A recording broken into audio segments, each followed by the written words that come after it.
and they're physical. They got a great coach in Christian.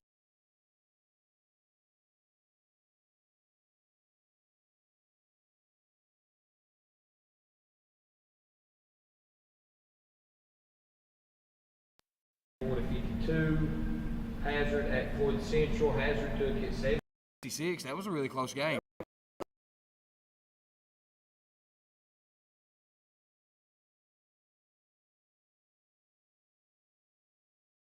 Girls up there, so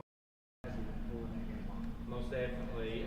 Moving on, we've got Knott County at Perry County, which was a close matchup. You and Evan actually took Knott. I took Perry. Yeah. Perry ended up beating them 60 to 50. I know so that. Any shock there for you? You know, that is kind of a shock to me because, Coach Megan Huff, she does a really good job with that team, and I just think that Knott County, they're gonna persevere off of that game. They're gonna be better off in the season taking that loss early on. And then looking at it, Pike Central and Prestonsburg got rescheduled, so we'll talk about that game whenever it actually gets played. Real quick, we'll skim over the boys' scores. We had Letcher Central at Prestonsburg. Letcher took it 79 to 72 in overtime. Yeah. What a game, right? What a game, I got to catch that fourth quarter, and it was, Peyton Dixon played tremendously, man. I mean, he about won it by himself. And another one, that is really surprising me a lot this year is a freshman in Cam Hayes. Yeah, he's doing really good with the varsity minutes he's been given. Listen, I got the pleasure of coaching Cam a long time. Well, to me, it feels like a long time ago. To Robinson, who'll be on in a second, it's probably just a blink of an eye.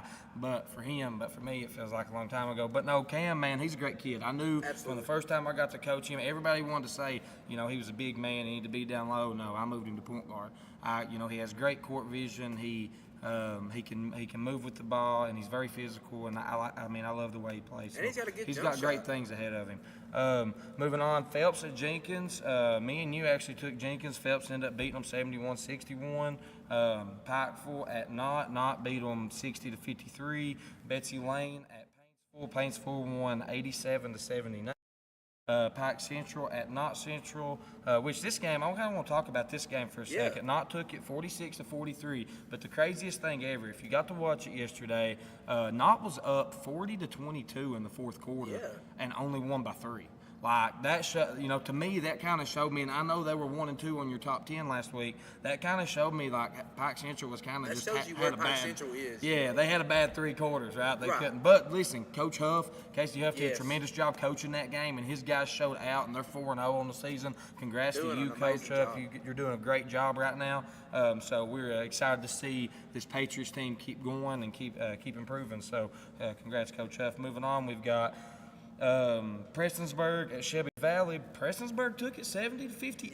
That's kind of shocked. I think that kind of shocked a lot of people. It was a shock to a lot of people, but Prestonsburg is playing some really hard basketball right now. You know, they're going in and they're competing with these top teams, and don't be surprised if they knock off a couple more top teams. This is a really good squad right now. Most definitely. And they got a great coach and Coach Chase Parsley as well, so he's going to do good things there.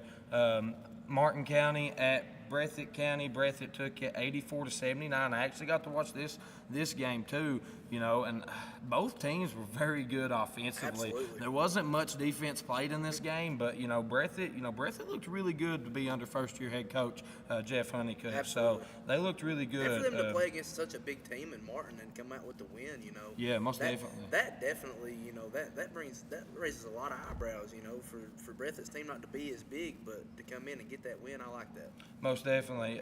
Moving on, we had Hurley, Virginia at Eastridge. Eastridge took it 69 to 46. Yep. Then we had Letcher Central at Buckhorn. Letcher took it 66 to 55. And then we had McGoffin County at Perry County. Perry took it 78 to 73. Guys, we appreciate you tuning in for the recap. When we come back, we're going to have a pirate on this show. You're not going to want to miss this. We'll see you right here in just a second. Don't let just anyone take care of your pharmaceutical needs. Call Jay's Pharmacy in Jenkins, Kentucky. Jay's Pharmacy has been a staple in the Jenkins community for many years, formerly known as Boggs Pharmacy. Jay's Pharmacy is in it for you. They'll make sure your trips to the pharmacy is easy and smooth. They'll fight the insurance companies for you and give you great prices on your medication. Call Jay's Pharmacy today in Jenkins, Kentucky. We look forward to hearing from you.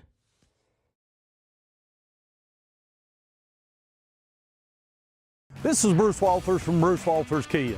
By now you know Kia is a great vehicle, and you know they come with a 10-year, 100,000-mile warranty. So why should you buy from Bruce Walters Kia?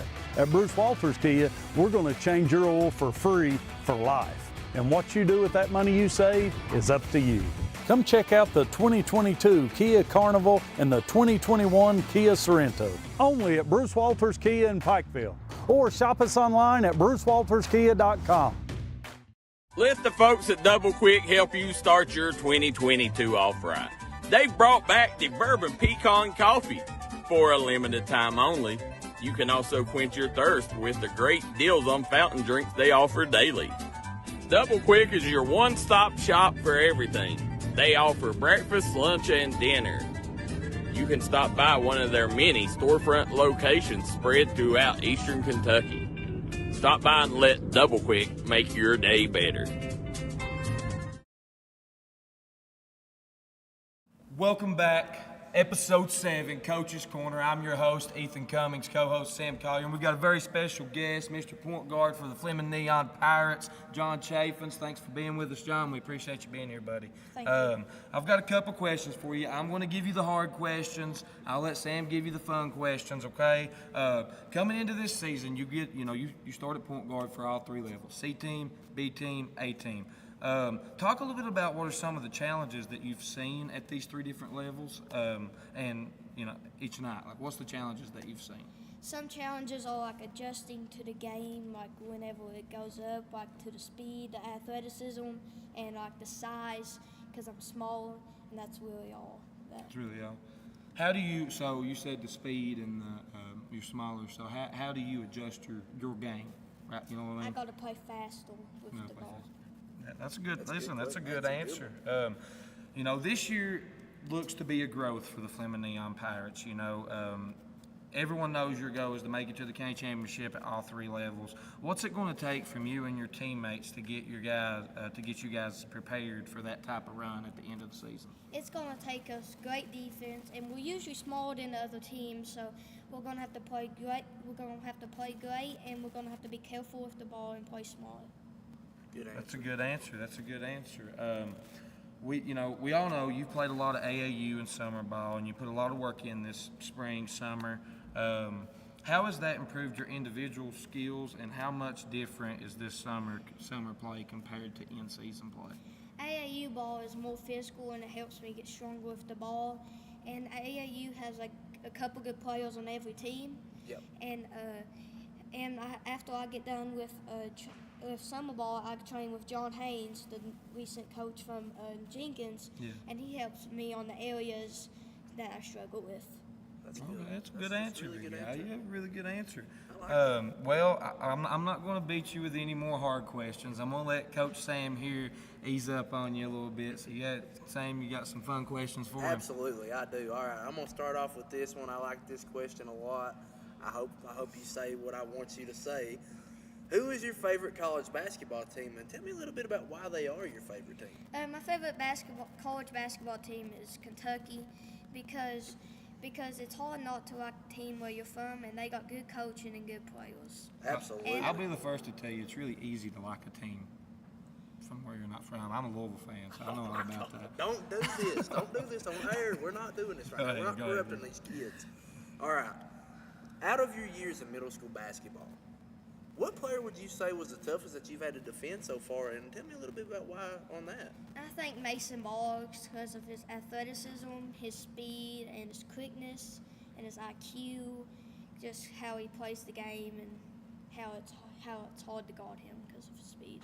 Absolutely. Mason Boggs is a really good player in this county, and Coach Ethan, he got to coach Mason a couple years, so he knows all about Mason Boggs.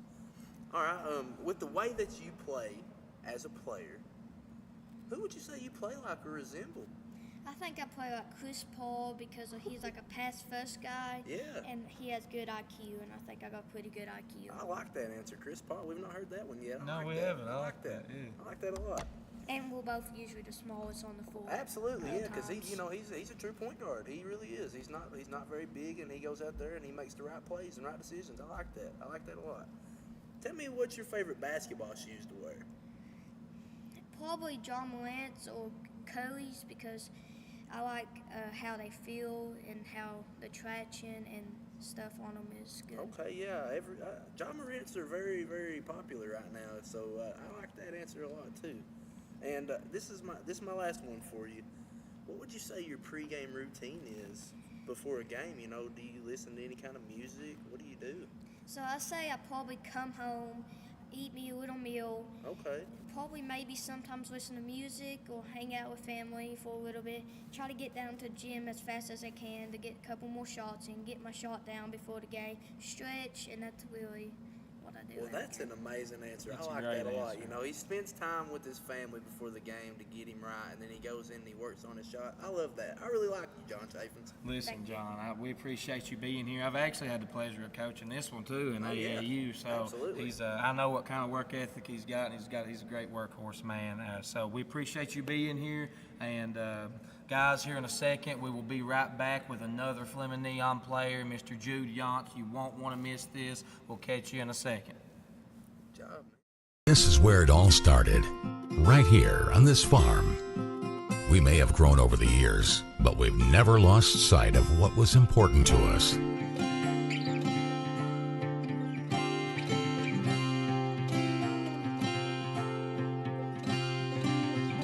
We're continuing that tradition today, and we always will be, for generations to come.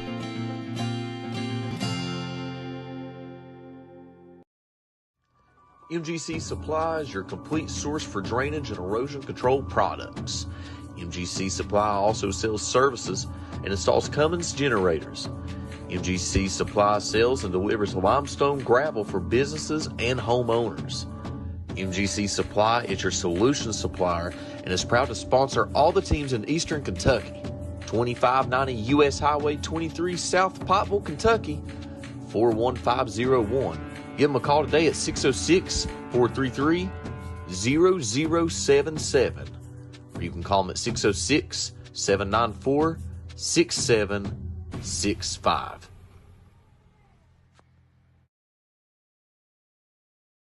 Don't let just anyone take care of your pharmaceutical needs. Call Jay's Pharmacy in Jenkins, Kentucky. Jay's Pharmacy has been a staple in the Jenkins community for many years, formerly known as Boggs Pharmacy. Jay's Pharmacy is in it for you. They'll make sure your trips to the pharmacy is easy and smooth. They'll fight the insurance companies for you and give you great prices on your medication. Call Jay's Pharmacy today in Jenkins, Kentucky. We look forward to hearing from you. Welcome back, episode 7, Coach's Corner. I'm your host, Ethan Cummings, co-host Sam Collier, and we've got another special guest with us, Mr. Jude Yance, scoring machine for the Fleming Neon Pirates. Thank you for being with us, Jude. We appreciate you being here, man. First, before we get into this, we've got a lot. I'm going to do the hard questions. Sam's going to do the easy questions with you. So mine will be more strategic when it comes to basketball, and then his will be the fun questions. So we asked your teammate this question. You played some summer ball. You played a lot of AAU ball, and you put in a lot of work this spring and off season. How has that improved your skills individually, and how much different is summer compared to the season? I think that has improved my shooting, and I think it has improved my ball handling and driving skills. I think the difference is in seasonal ball, you're representing your school, and it's more stressful. And I think that in summer ball, you're just working on your skills and trying to get better. Most definitely. Stressful is the best word to describe in-season ball. Absolutely. For a player or a coach. I can speak from experience, okay? Stress is no joke, so that was a great answer. Last year you guys won the county tournaments in C and D team. That was the teams that you played on. But this year, you're starting C team, B team, and A team. What will it take from you and your teammates to win a county championship at all 3 levels? And also speak on some of your teammates that aren't here and how they'll contribute to your team. I think that in C team, I think we've got the #1 seed, and I think that we're working and improving on our skills. And I think in B team, it's a close matchup between us and Jenkins. And I think that for us to be able to win, I think that we're going to have to keep improving and working on our pressure defense. And I think on A team, we've got a lot of young players starting and playing, so I think it's just going to be really tough for us to win. And I think and some of the players are Colton Mullins. He will help us with getting by the press, rebounding and scoring. I think Anthony Hall, he helps us with rebounding, scoring. I think that Jace Yance, he will help us with getting by the press. He's a pretty good shooter. I think that he's a pretty good scorer too. I think that Drayden Gibbs, he plays some pretty good defense, and I think he'll help us rebound and score. Well, that's awesome. It seems like you guys have a lot of players and that connect. And actually, you spoke on Jenkins, and I think everybody watching knows that I coach Jenkins. So I've really enjoyed this rivalry because it's been so competitive. Absolutely. Like nobody wants in a blowout game. Nobody wants they want a competitive game. And both times we've played, we won once. You guys won once, and both games were very competitive. And so I love that about. And you're right. You guys keep improving on your skills and stuff, and you can win. Same for us. So that was a great answer, man. I've got another one. This is one that I didn't ask. I didn't ask your teammate John. So looking at your schedule, you guys have played a lot of games so far. But looking at the remainder of your schedule, there's one team on your schedule that you say, no matter what, I want to go out and try to win that game. That's just one team that I want to beat no matter what. Who is that team and why? I think it's Weisberg because they've just been a rivalry team for so long, and usually it comes down to us and Weisberg in the championship, so I think that's just the reason. Absolutely. That's right. That's the game I circle too, Jude.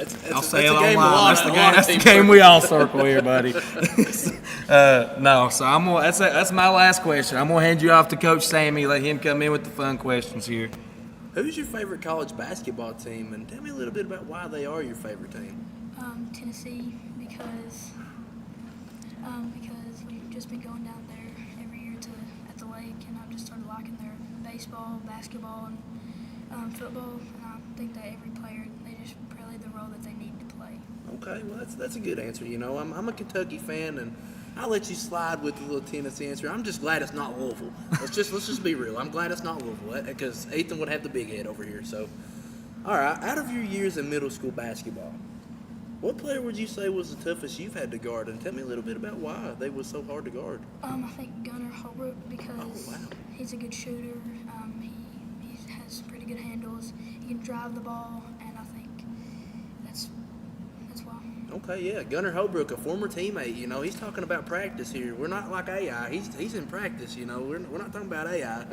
He's talking about Gunnar Holbrook guarding his former teammate. Gunnar was a very exceptional player. He's a really good player. Ethan got to coach him on an AAU team as well, and Ethan knows all about Gunnar.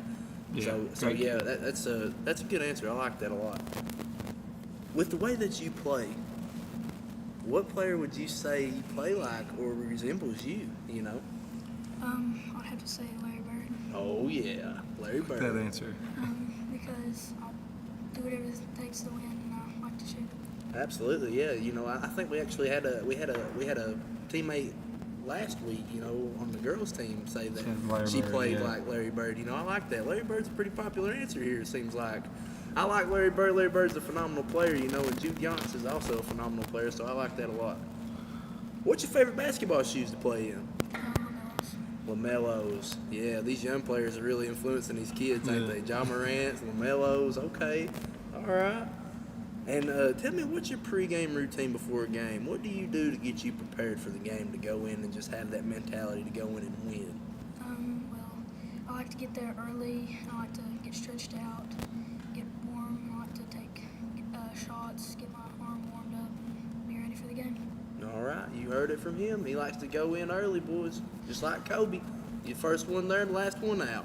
Listen, Jude, I appreciate you being here with us, buddy. It's always good to have you guys in here, unless we're playing each other, then it's a little bit different, but on air, it's fine, all right? No, I appreciate you being here. Jude Yachts, ladies and gentlemen, we appreciate him being here, guys. When we come back, we've got Coach David Robinson, and he gets all hard questions. There's no fun questions for Coach Robinson, okay? We're putting him on the spot, so we'll catch you right back. You won't want to miss this. See you in a second.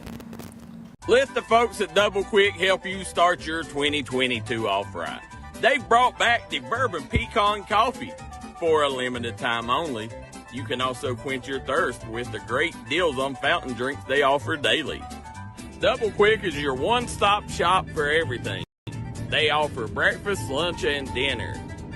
You can stop by one of their many storefront locations spread throughout eastern Kentucky. Stop by and let Double Quick make your day better. This is Bruce Walters from Bruce Walters Kia. By now you know Kia is a great vehicle, and you know they come with a 10-year, 100,000-mile warranty. So why should you buy from Bruce Walters Kia?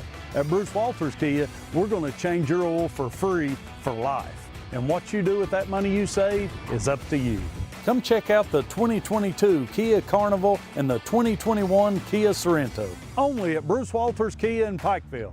Or shop us online at brucewalterskia.com. If you've recently had a loved one pass, bring them to Hall and Jones Funeral Home in Burgee, Kentucky. We let you grieve in peace instead of worrying about a heavy financial burden of burying a loved one. Here at Hall & Jones, we have multiple chapels that can accommodate any size family. We look forward to helping you and your family here at Hall & Jones.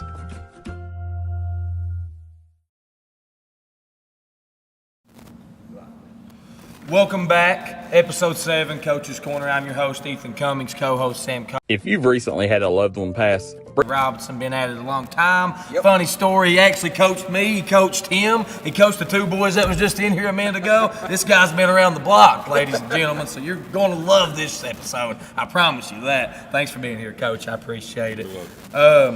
Let's dive straight into this. So you've coached basketball, like I said, for many years, and this may be the youngest team you've ever had. What are some challenges that you've had coaching this young of a team, and how have you been able to overcome those challenges thus far this season? Well, it is the youngest team I've ever coached on any level, and but on the positive side, they're talented, hard workers, very, very smart boys. Very coachable. They want to get better. They want to improve their game. They got some basketball IQ already, even though they're young. Probably the couple of the biggest adjustments has been just the difference between a 6th grade or 5th grade game, 6th grade game, and an 8th grade game. Absolutely. The speed, the physicality of the 8th graders versus 6th graders. And so just getting them to understand that and to adapt to that, and to adapt to the physicality of it. And there's also a segment of mental toughness that comes along there too. Yep. 6th graders, 7th graders playing against 8th graders, and sometimes older 8th graders. Yes. There's a mental toughness issue there, and the benefit that I have, even though they're young, is my kids are fairly mentally tough already, but it's an adjustment for a 6th grader to play against 8th graders consistently. To be the man on one team as a 6th grader playing against the 8th graders, there's a difference there, and that's been I wouldn't say it's been I guess it has been the biggest challenge, but it's a challenge that I knew we was going to have going into the season. And the kids have progressed a great deal from the beginning of the year to now. Actually, light years. Absolutely. They've really taken that on and really trying to fight through that and learning from it and doing a good job of it, really, in spite of. I can definitely see that in the 3 games that we've played against y'all so far. Absolutely, they really have improved a lot. With this being your 5th season, being the head coach for the Pirates, talk a little bit about your staff members and what your goals and expectations are for them and what their roles are on your staff throughout this season. Actually, I've got a wonderful staff this year. I got a couple parents that are helping me, and then Mikey Sparks is helping me. Yep. He does a lot of the backstage stuff for us, and every head coach needs that. Yep. And so he does a lot of behind the scenes work for me. The three other coaches I have, actually 4 other coaches, are just a great help. They do everything and anything I've asked them to do in practice and outside of practice at games, and they want to see us succeed as a team. Yes. It's not just about their kids and their boy or anything of that nature. They really try to help all the kids in practice. They work with all the different kids, and so that's a tribute, because you don't want a dad helping you that's just focused on his son. Absolutely. And I don't have that. My coaches, Mike, Dwayne, Joel, are they're there for all the kids and trying to help all the kids, and I appreciate that. Yeah, that's good. Let's talk a little bit about your 7th grader big man, Colton Mullins. You know, he was just mentioned by one of his teammates in the interview earlier. We've got to see him play a lot, and he's tough to guard around the rim. Speak a little bit on Colton's game and what kind of impact and leadership he brings into this young group. Well, Colton is a really good all-around player for a 7th grader. Absolutely. He can shoot the ball well. He's handling the ball better. Last year he was a little, I want to say maybe shy in driving, taking the ball to the basket.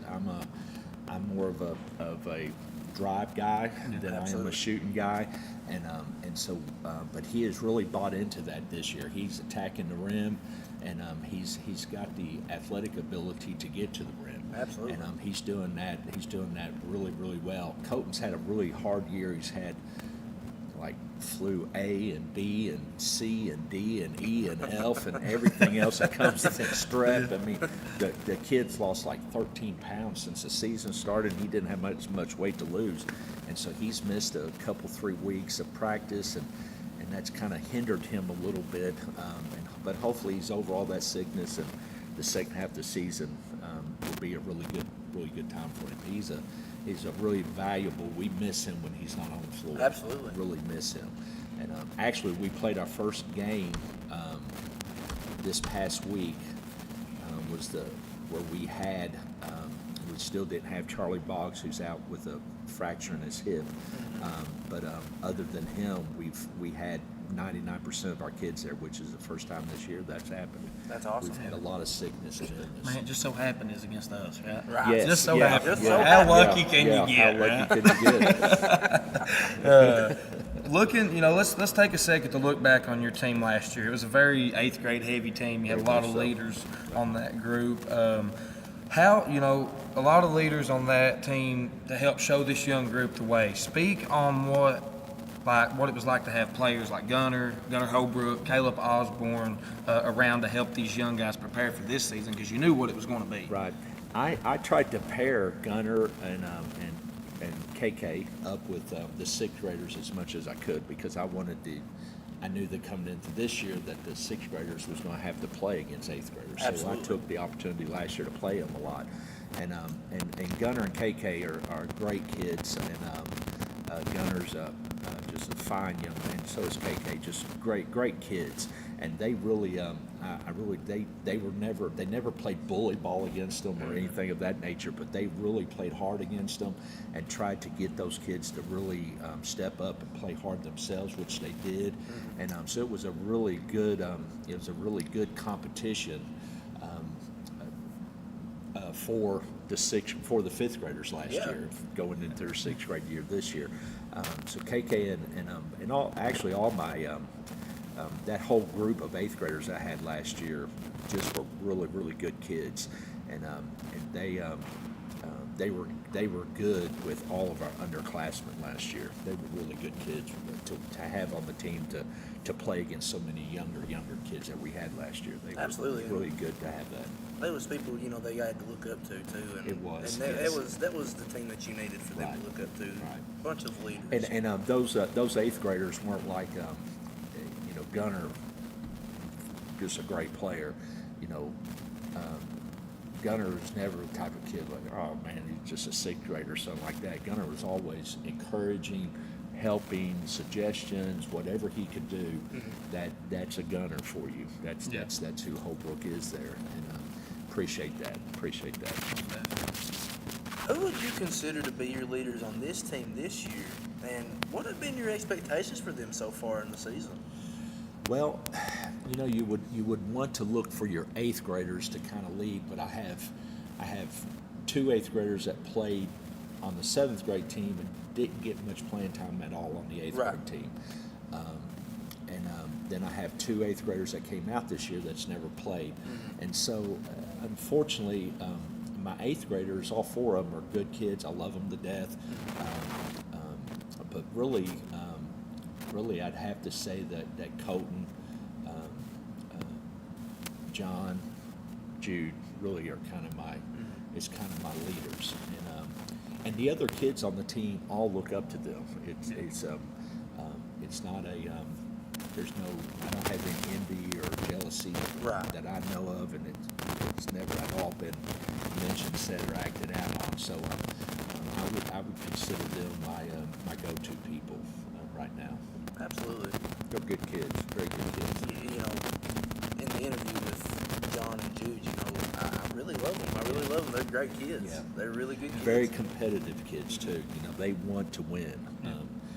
They really have that desire, that inner drive that it takes to be a good basketball player. They have that, and what you see today is not what you're going to see 2 years from now, because those kids are going to put in the time, the effort.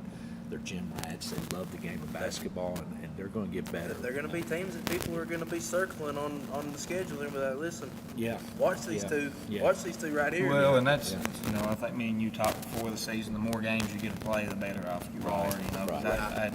It's experience. I come and asking for advice sometimes, every now and then. Looking at your, we look at your long list of coaching history, because you have coached this game a while. You've coached middle school teams. You've coached high school teams. What would you say are some of the bigger differences between high school level and middle school, and which level do you prefer? I love middle school. Middle school kids, they're still learning the game, so you have the opportunity to really teach. Absolutely. And they're willing to learn still. Not to say the high school kids aren't, but middle school kids will just absorb what you're teaching them. Yeah, like a sponge. So they want to get better. They want to improve, and middle school teams. I've never had a middle school team that would run through the wall for you. Yeah. They will do whatever you want them to do and try to do it to the best of their ability. So you love that. You love that. And I've had high school teams like that. And then I've had high school teams, that I've never had any trouble getting kids to play hard for me. But sometimes there's alternative motives out there, and they bring that to the table, and sometimes that plays into how they play, and so forth and so on, and that's sometimes that brings other issues to the table. Absolutely. And that I've had that on a high school team a couple times, not very often, but once or twice. But I wouldn't say that I necessarily love middle school more than I do high school, but I do like what I get to do in middle school more to some degree than I did in high school, just because of just the willingness to lay it all out for you, the willingness to just listen and pay attention, and you don't have to worry about egos or Tom getting more shots than Joe getting, or anything of that nature, which is such nonsense. So I really enjoy the middle school. I really do. Most definitely. Well, guys, remember, if you have questions at home and you want to comment, we're keeping up with the comments, so please feel free to ask. We'll ask Coach Robinson. We're going to take a short break. When we come back, we'll keep Coach Robinson here. We've got more questions for him. See you in a second. MGC Supply is your complete source for drainage and erosion control products. MGC Supply also sells services and installs Cummings generators. MGC Supply sells and delivers limestone gravel for businesses and homeowners. MGC Supply is your solution supplier and is proud to sponsor all the teams in Eastern Kentucky. 2590 U.S. Highway 23 South Pikeville, Kentucky, 41501. Give them a call today at 606-433-0077.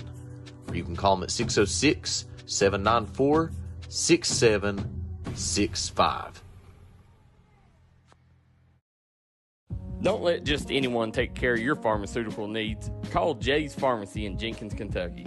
Jay's Pharmacy has been a staple in the Jenkins community for many years, formerly known as Boggs Pharmacy. Jay's Pharmacy is in it for you. They'll make sure your trips to the pharmacy is easy and smooth. They'll fight the insurance companies for you and give you great prices on your medication. Call Jay's Pharmacy today. Let the folks at Double Quick help you start your 2022 off right. They've brought back the Bourbon Pecan Coffee for a limited time only. You can also quench your thirst with the great deals on fountain drinks they offer daily. Double Quick is your one-stop shop for everything. They offer breakfast, lunch, and dinner.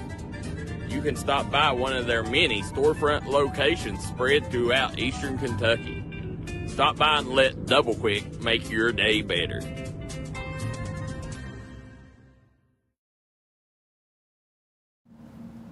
Welcome back. We're still here. I'm your host, Ethan Cummings, co-host Sam Collier, special guest, Coach David Robinson. Once again, thanks for being here, Coach. We greatly appreciate it.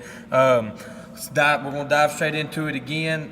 You return the majority of your team over the next couple seasons. Talk about what it means for the same players to be within the same system for so many years, and how that's going to help them when they get to be eighth graders. Well, it gives you a big advantage. Having the same kids come through the system. I'm actually had the opportunity to coach all three of them, all three levels this year. So, we're introducing my press break, different defenses. I'm a matchup, man-to-man guy.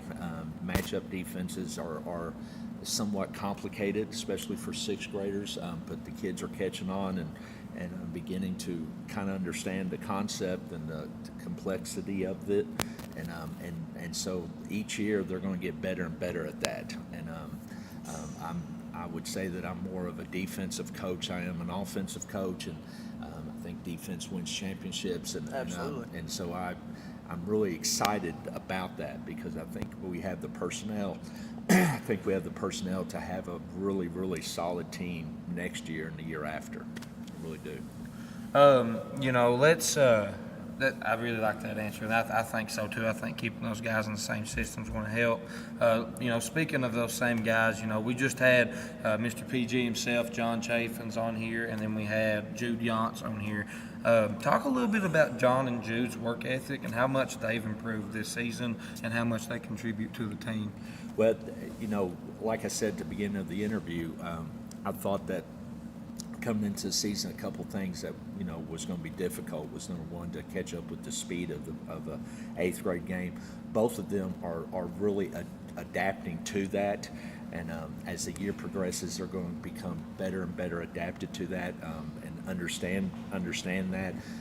Especially at point guard, that is something that is a big adjustment. Yep. For a sixth grader to run against these eighth graders, John has done a really good job for a sixth grader thus far. We've lost some games, but not necessarily because of him. It's been a team effort to win. It's been a team effort to lose. Yeah, absolutely. And whatever games we've won, they've won, and whatever games we've lost, I've lost.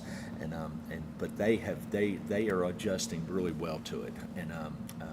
And once again, they're very coachable kids. When I tell them to do something, they look at me like I got 6 eyes instead of 4, but they go out and they try to do what I'm asking them to do. And what more can a coach ask from his players? Absolutely. And so they're adjusting well, and their games are getting.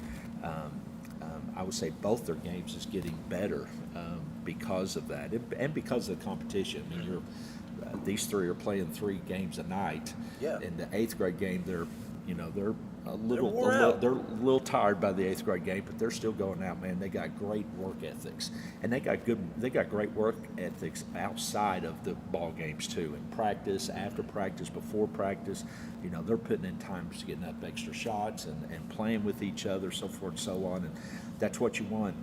That's what you want out of your best players. Is you want kids that really are dedicated, and not only just dedicated. You know, you can have a player that's dedicated to himself. You know, they're not just dedicated to the game of basketball. They want to be better to make their team better. Absolutely. And that's a salute to them. It's a compliment to them as kids, as young boys who are growing into young men. Yeah, most definitely. Well, we know that you've had some pretty good teams in the past before coaching Affleck and Neon. Speak on some of those past teams and how the game has changed since the start of your career to now. When I first started in '86. That was hard to say, wasn't it? Yeah, '86. It's hard for me to get my mind around that. Really, I don't think of myself being quite that old. But I just hit 60 a few months ago. You know, it was. People who come to watch me coach today, the first thing that they say to me afterwards is, "My God, Robinson, you have become such a wimp." I have compared to those early days. I was merciless on the kids those early years of coaching, and me and Ethan know about and that. even at Cowan, I was a lot harder on kids at Cowan than I am here. I hope that there's some wisdom in that change. Hopefully there is. Kids are kids, though. You know, you have. The one thing I've tried to do throughout my coaching career is first of all, instill in kids that I'm not only their coach, I love them. I care for them. And I hope that you two felt that way when you played for me. Yes. And because of that, I've never had much trouble in coaching kids because I think. I have people that come up, kids that come back to me all the time and just, you know, talk about basketball to me because they played for me, and that's the enjoyment I get from it is having those ex-ball players. You know, I'm still friends. You know, I have kids that I coached in the late '80s and early '90s that we talk monthly, you know, from Detroit and Louisville and 15 other places around the country, and so that's to me that's what it is. And I tell my kids all the time, you know, once you play for me, you're part of my family, and therefore, you know, my door's always open to you, and so I you know, I guess you know, some people say that kids are a little thicker skinned back then, and maybe there's some truth to that. You could maybe push kids a little further back then. I mean, it's kids. I've been in education a long time, since '86, and not continually, but I'm starting my 28th or 29th year in 29th year in education, and you know, kids have changed some. You know, back when I first started teaching in the late '80s, teaching was still a profession that people respected, and you don't have that as much anymore. And the same thing's true for coaching. People, for the most part, respected coaching back then. People that coached, and you know, there's not quite that same level of respect today as I think that there was then, which I hate. I think that's true though in our society as a whole. Institutions, there's not respect. You know, we could debate whether that's justified or not. Some of it is, and some of it I don't think is. So, but that's for a different segment. But anyway, there is some differences. But kids are kids to me, regardless of what age or what era they came through. Kids are kids. I think back to that team that you had. I think we were fifth graders at Cowan. That team with Tyler Frazier, Austin Combs, Hunter Hall. That was a good group. Absolutely. Great group. We finished third in the state, I believe, that year, and I think that one of the Lexington schools beat us in the semifinals, and then we won the playoff game between the other team, and beat a team out of Northern Kentucky, and they were a very well-rounded team. You know, I had 4 kids on that team that could drop 20. Yeah. And so you know that made it a really strong, very well balanced. Defensively, they were a very, very excellent defensive team. They really bought into the defensive end of the, and they had some grit about them. You know, they were you know, they would bump chests with anybody. Yeah. And wouldn't mind Really doing that. good team. Yeah. Those were yeah. players that we looked up to, you know, still to this day when we see them out, you know, we Yeah. always have a conversation with them. Right. Make sure to, you know, Yeah. just relive those moments. Yes, Yeah. it's good. It was a good. They were a fun group to coach too, because you know, they went into every game expecting to win, and they would give it 110%, and it didn't matter who they played. We played in a tournament in Lexington one time and ended up playing 3 freshman teams, and ended up beating all 3 freshman teams and won the tournament up there that weekend, and that just showed you the mentality that they had. I mean, they just had a winner's mentality, and they just would not settle to get beat. They just wouldn't settle for it, and really good team. Absolutely. One of the better teams I'd ever coached. Not the best team, but definitely one of the best teams. Absolutely. Well, Clay Fleming, Jace Shantz, Anthony Hall, Drayden Gibbs, those are, you know, a few other names that we've yet to mention in this interview. Speak on these players a little bit and the improvements that you've seen them make throughout the season so far. Actually, quite a bit. Clay's coming along. Evan's coming along, a kid that's really started from scratch, and is by the end of the year is probably going to get to play more and more as we move on. Is Connor Stewart. He brings a lot to the table that nobody else on our team can because of his size. Yeah. He's actually a really good athlete, and he's got a great touch around the rim. He can really shoot the ball a little bit and around the rim, and so he's going to get to play more and more the more he's ever played. So he's learning the game from scratch, but he's picking up really quick. And then I have Anthony and Ray, who are 2 really, really good athletes.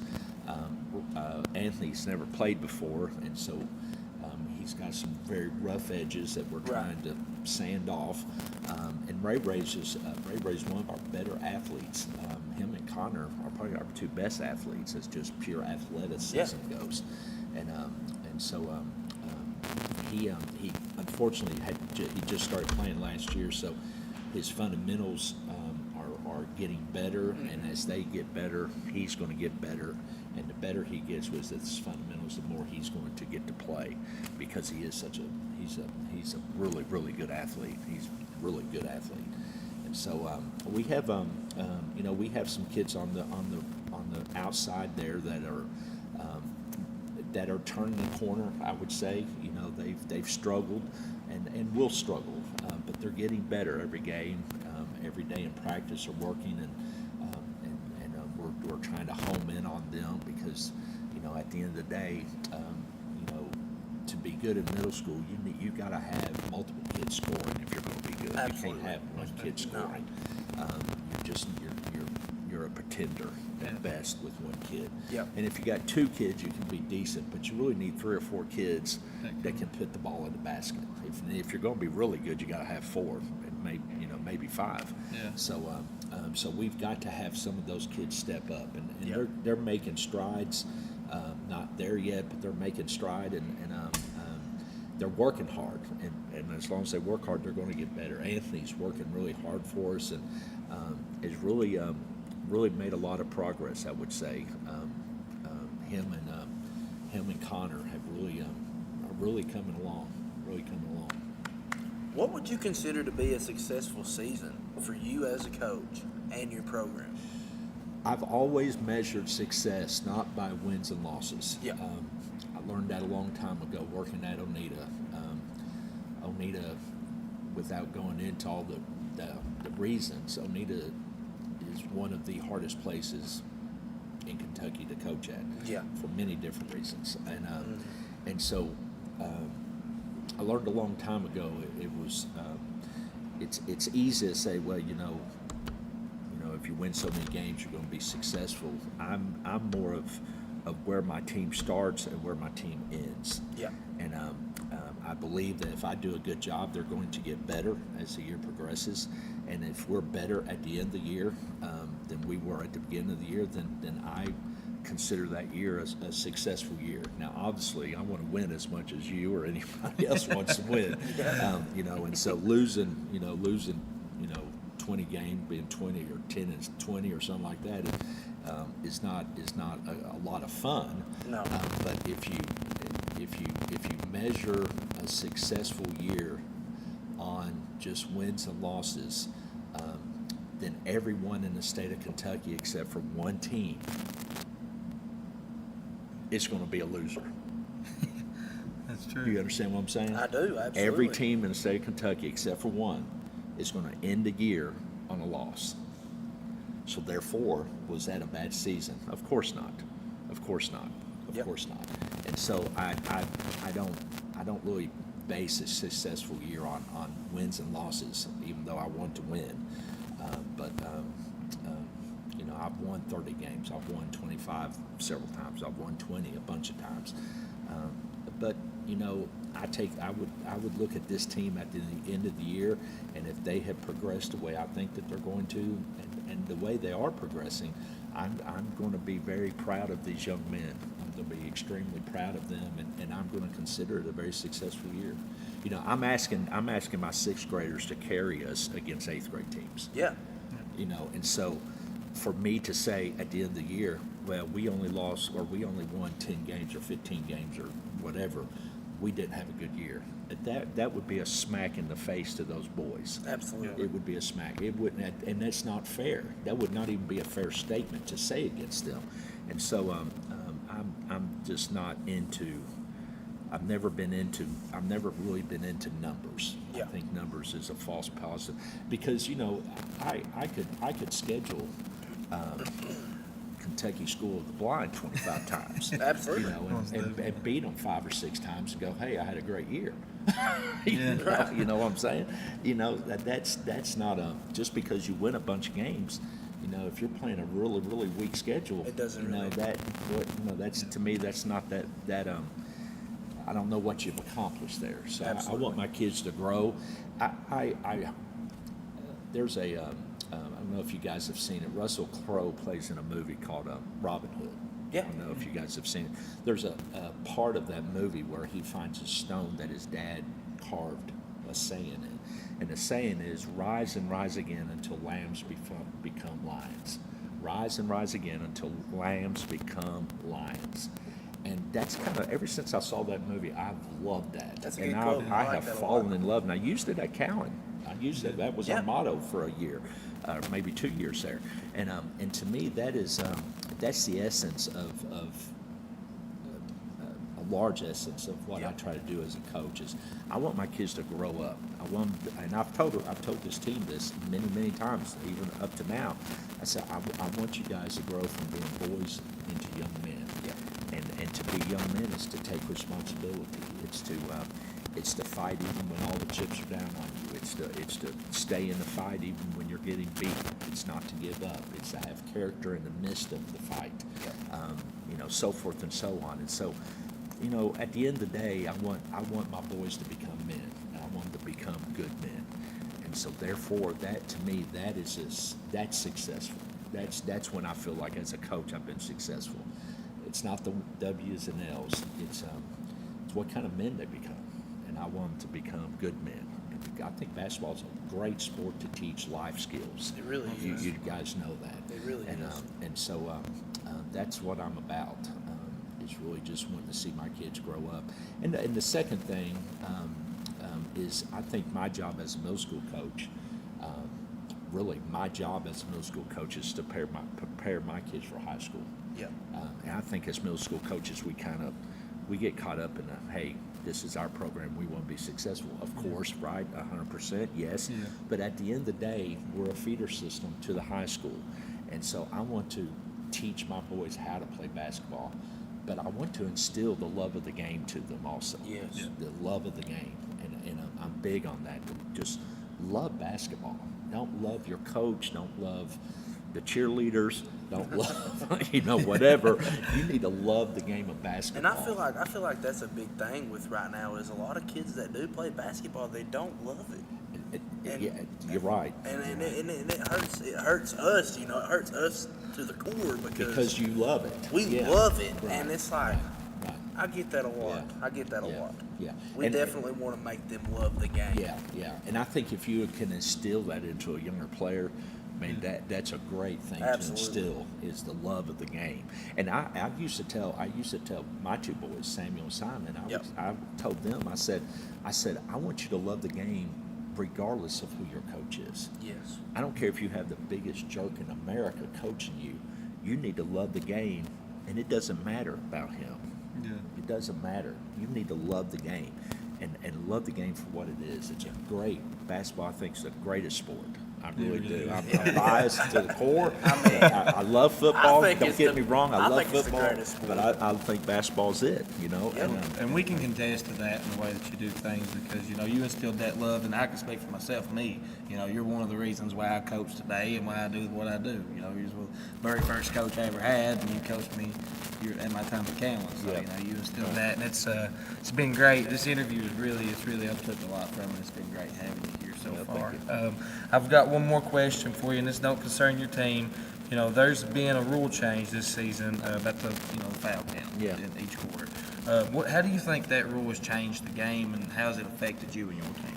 I don't like it, and I'm a traditionalist. Yeah. I still wish that we jumped the ball at the beginning of quarters. That's how old I'm not even a fan of the 3-point line in middle school, to be honest with you. Yeah, I'm not. I'm really not. I'm not. I know that we need to have it there, but maybe not. Maybe start it when they're 7th graders, instead of 5th graders and 6th graders.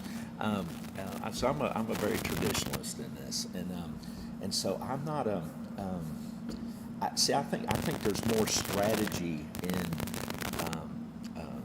having the bonus. And I've always tried to teach my kids not to foul.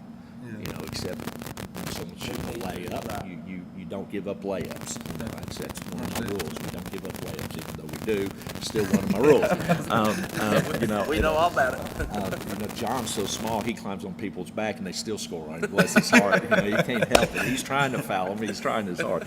But I like the strategy going into that. And the other thing is it's really gonna make it hard to catch up at the end of some games. When you give the other team that double bonus, that really takes away from if you're playing 4 points down or something like that. Especially against a good free throw shooter. Against good, you pretty much lost. Yeah.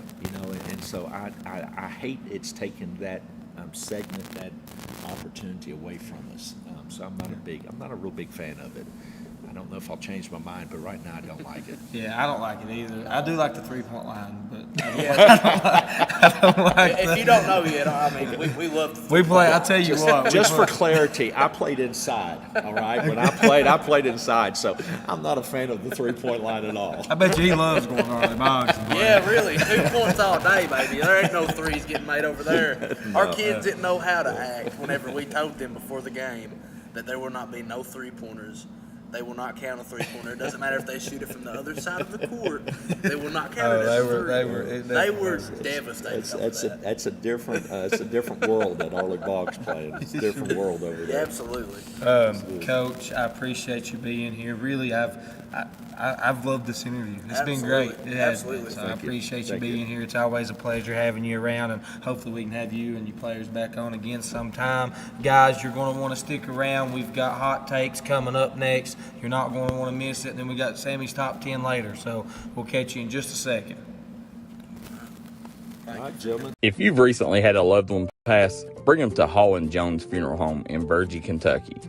We let you grieve in peace instead of worrying about a heavy financial burden of burying a loved one. Here at Hall & Jones, we have multiple chapels that can accommodate any size family. We look forward to helping you and your family here at Hall & Jones. MGC Supply is your complete source for drainage and erosion control products. MGC Supply also sells services and installs Cummings generators. MGC Supply sells and delivers limestone gravel for businesses and homeowners. MGC Supply is your solution supplier and is proud to sponsor all the teams in Eastern Kentucky. 2590 U.S. Highway 23 South Pottville, Kentucky, 41501. Give them a call today at 606-433-0077. Or you can call them at 606-794-6765.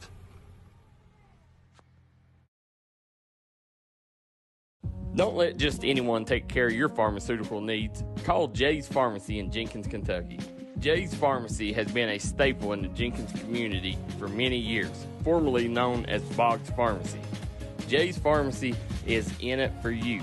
They'll make sure your trips to the pharmacy is easy and smooth. They'll fight the insurance companies for you and give you great prices on your medication. Call Jay's Pharmacy today in Jenkins, Kentucky. We look forward to hearing from you. This is where it all started, right here on this farm. We may have grown over the years, but we've never lost sight of what was important to us.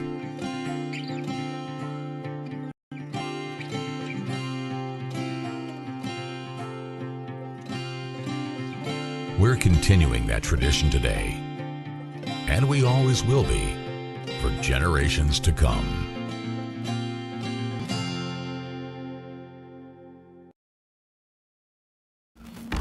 Welcome back, Coach's Corner. I'm fired up here today. I'm your host, Ethan Cummings, co-host Sam Collier. Big E's in the building. Y'all thought we wasn't going to have him, but here he is. He's here. We're ready to rock and roll, guys. We've got our hot takes right now. For our first hot take, let's look back first. Let's look back at the Alabama and Georgia SEC championship game. Thoughts real quick, guys? You know, two very tough teams, obviously. You know, two of the best teams that's been in college football for multiple years. It's kind of crazy that Alabama comes in and beats them in this championship game, and then all of a sudden Georgia's not in your top four no more, you know. But we're going to get to that in a second. No, absolutely. The Alabama game, they played amazing against Georgia. They're a very tough team. I liked it. It was a really good game. I thought Georgia was going to win. I can't lie, but this isn't the same Georgia team we've seen the past 2 years. That whole defense went to the league is on the Eagles pretty much. Yeah, the Eagles have all of Georgia's players. The Georgia Eagles. I knew it was going to be a close game. I thought Georgia would come out on top, but you're going up against Nick Saban. What can you say? Hey, you just got out coached. Kirby Smart got out coached. Yeah, I'm gonna be honest with you. I really thought Georgia would take this one. Absolutely. I know Bama. I know Bama had won 11 straight, but and I knew it was going to be a close game. I knew it was going to be good because Nick Saban ain't getting blown out by anybody. No. So I don't care what kind of team you could take and put him coaching the worst team in the worst conference. Give him Appalachian. Give him an ACC. Give him Appalachian. Give him Louisville. Give him Appalachian State, and he's going to be competing with the best. So it was a good game, man. Looking at the ACC championship, Florida State and Louisville, I'm going to start on this one. Now, listen. This was a very good defensive matchup, man. This was, defensively, I think you were looking at two of the better defenses in the nation. Just couldn't get anything going offensively for Louisville. Florida State, if you watch the game, they did a really good job at containing our run, and that led to doing a very good job at containing our pass. We had a lot of drop passes. Once you take the bad part about this, and listen, I'm not upset as a Louisville fan because Jeff Brom has better things to come with this team. I mean, you're looking at a guy who took a program over who was in the dumps, garbage. Nobody wanted to watch him. Like with Scott Satterfield, to a guy who comes in and takes over and gets pieces together a team from the transfer portal and goes 10-2 and makes a conference championship appearance. Even if the ACC is a weaker conference, that's a big step, especially for the program in the shape that it was in last year and the 6 years before that. So, Florida State talking about the game, Florida State done a really good job. You take Jawar Jordan out of the game, you take Jamari Thrash out of the game, and Louisville struggles. Those were two offensive threats, and once we couldn't our defense could only do so much. Right. They got a lot of stops, and once you took our two main offensive weapons out, and Jack Plummer's been a good game manager, but he's not a good quarterback. He's not a great quarterback. Florida State, hats off to them. I think they played a great game, and I'm actually happy with where Louisville's at, because I think there's even better years to come for us. So, here's my take on this ACC championship game. It's one of the worst games that I've watched all season in college football. First off, it's one of the worst games I've ever seen. Well, they're playing with their third-string quarterback. You give them Jordan Travis and they kill. Well, that's another thing that I was going to get at. I mean, you play against a team that runs a wildcat offense against your, so-called. No, they didn't run a wildcat. They ran a wildcat. They did for a couple plays, but they didn't all game. No, they didn't. I understand that, but Louisville's got a really good defense. Supposedly had a really good defense, and for them to let a team that is using their third-string quarterback come in and beat them the way that they did, I mean, it's kind of embarrassing. Well, I feel like. I'll say here, sorry to interrupt you, but Louisville so much didn't get beat by the third-string running back. If you look at it, the running back had 100 and some yards. When you let a team, it was a third-string quarterback, not running back. I know that's what I'm saying. The quarterback wasn't the reason. When you let a team, that has a third string, you got to worry about the run. The running back should not have had over 100 yards. No. Well, our defense.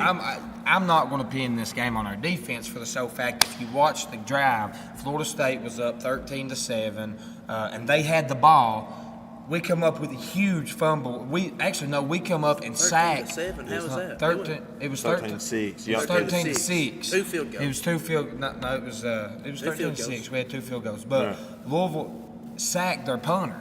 Before the punter could kick, our defense sacked their punter, and it gave us. We were on the 10-yard line and couldn't get it in the end zone. I mean, that's just ridiculous. Our offense lost us the game. If we put points on the board with our offense, we win because our defense. That's another thing I want to get at. I watched Jack Plummer in this game, and it's not. I wouldn't necessarily say that Florida State locked down your receivers.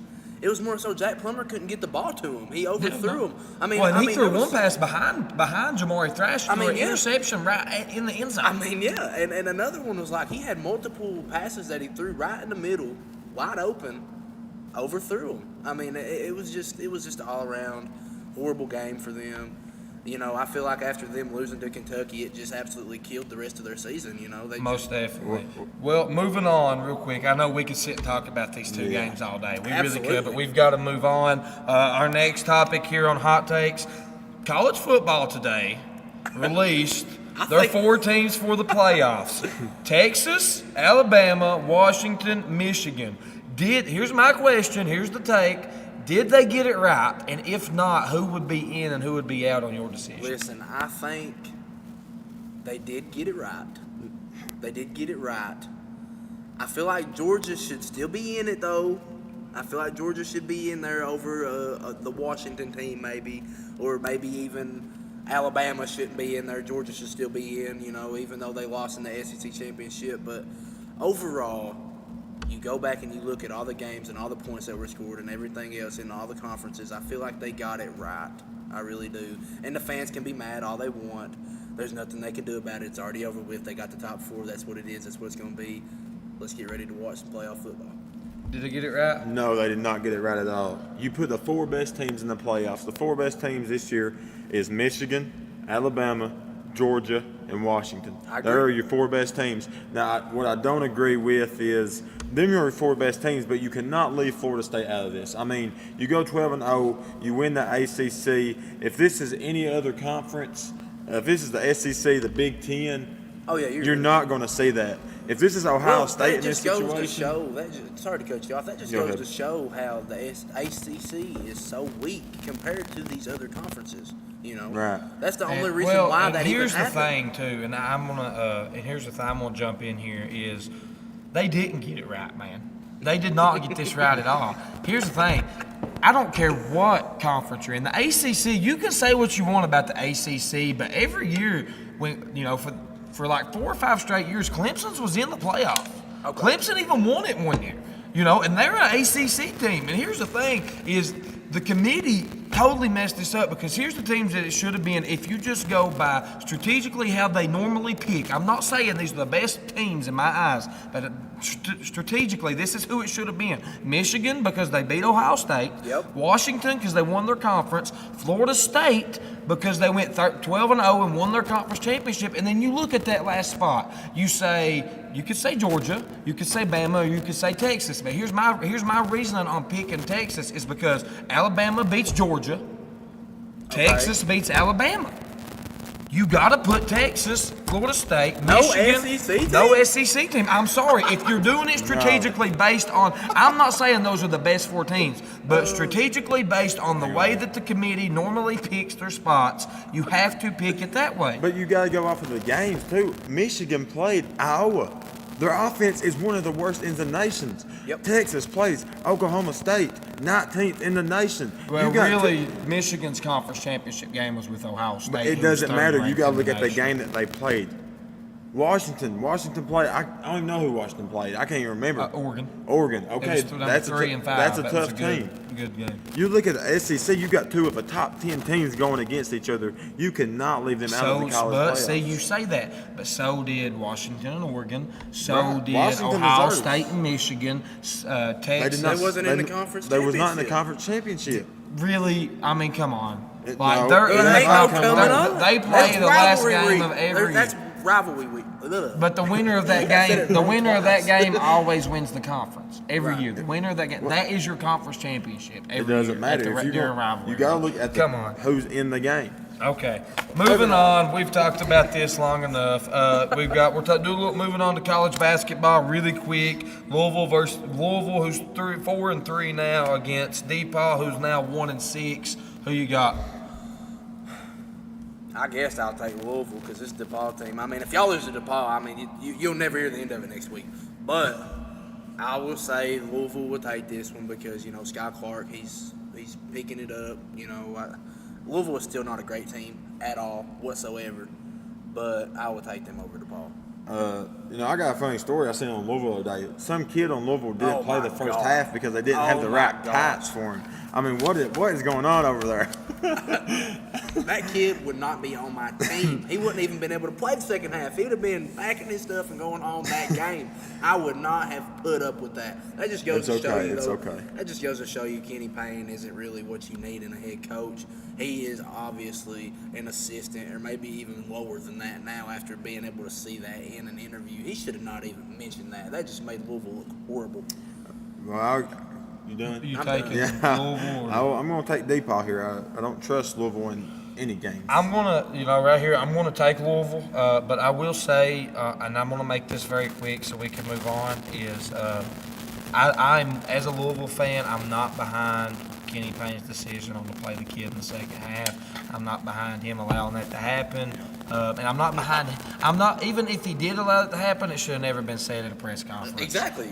You've got to have better knowledge than that. And as a Louisville fan, I think many Louisville fans will get behind me. I know Kenny Payne's an alma mater. I know that he can coach, but he's fit to be an assistant. He has proved at Louisville he is not a head coach. Yep. I had high hopes for him, and I hate that it's like this, but my suggestion is to fire him this season. Let's buy out his contract. Please. And let's get Louisville basketball back to what Louisville basketball was. Let's make Louisville basketball competitive. I mean, this is ridiculous, man. Chris Mack and Kenny Payne is not fitting the book, man. It's just not. Louisville fans deserve to have a basketball team in the March Madness. Now, I'm not saying they're going. We like to argue Kentucky and Louisville all the time, but Chris Mack's first year, and so.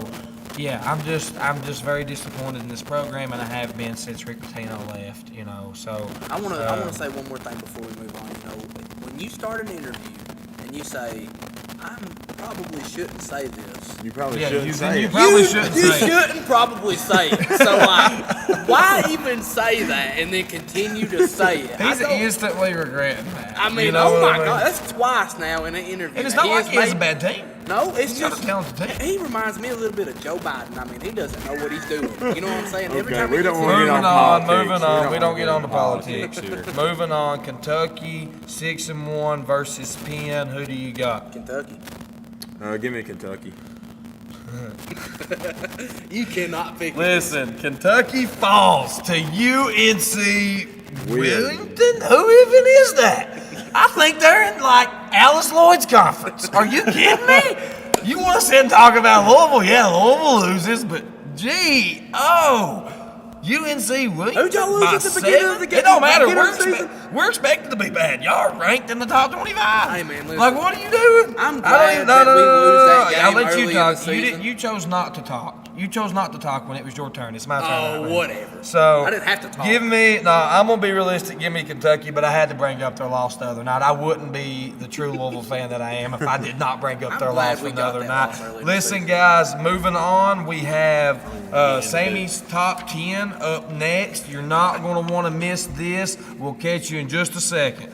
Let the folks at Double Quick help you start your 2022 off right. They've brought back the bourbon pecan coffee for a limited time only.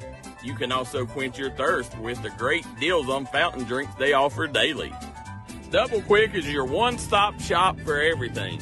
They offer breakfast, lunch, and dinner. You can stop by one of their many storefront locations spread throughout eastern Kentucky. Stop by and let Double Quick make your day better. This is Bruce Walters from Bruce Walters Kia. By now, you know Kia is a great vehicle, and you know they come with a 10-year, 100,000-mile warranty. So why should you buy from Bruce Walters Kia? At Bruce Walters Kia, we're going to change your oil for free for life. And what you do with that money you save is up to you. Come check out the 2022 Kia Carnival and the 2021 Kia Sorento. Only at Bruce Walters Kia in Pikeville. Or shop us online at brucewalterskia.com. If you've recently had a loved one pass, bring them to Hall & Jones Funeral Home in Burgee, Kentucky. We let you grieve in peace instead of worrying about a heavy financial burden of burying a loved one. Here at Hall & Jones, we have multiple chapels that can accommodate any size family. We look forward to helping you and your family here at Hall & Jones.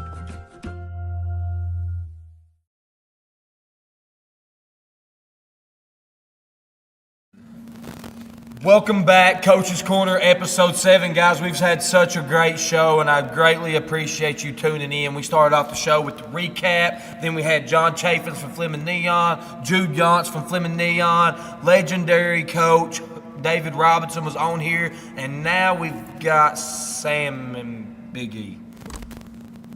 It was exciting. I expect that from a Louisville fan. No, I'm just joking. Listen, guys, we're jumping straight into it. We're getting ready to release Sammy's top 10. First, we're going to do the girls. Coach, go ahead and lead us into your girls' top 10 for this week. All right, well, coming in at number 10, they were sitting at my 5 spot last week. They dropped down 5 spots. I've got Letcher Central. They're 0-1 on the season now. They lose to a Lawrence County team that's, it's a really good team. Yeah. They were top of the 15th last year. Right. It's a really good team, so I can't necessarily take them out of my top 10 because I feel like LCC is going to bounce back. Yeah. They've got a really good player in Kiera Couch. She's averaging 15 points on the season. She had 15 points in that game against a really tough Lawrence County team, so I've got them at number 10. I've got Prestonsburg at number 9. They go up a spot for me. They was in the 10 spot last week. I got them in my 9 spot this week. They're 1-0.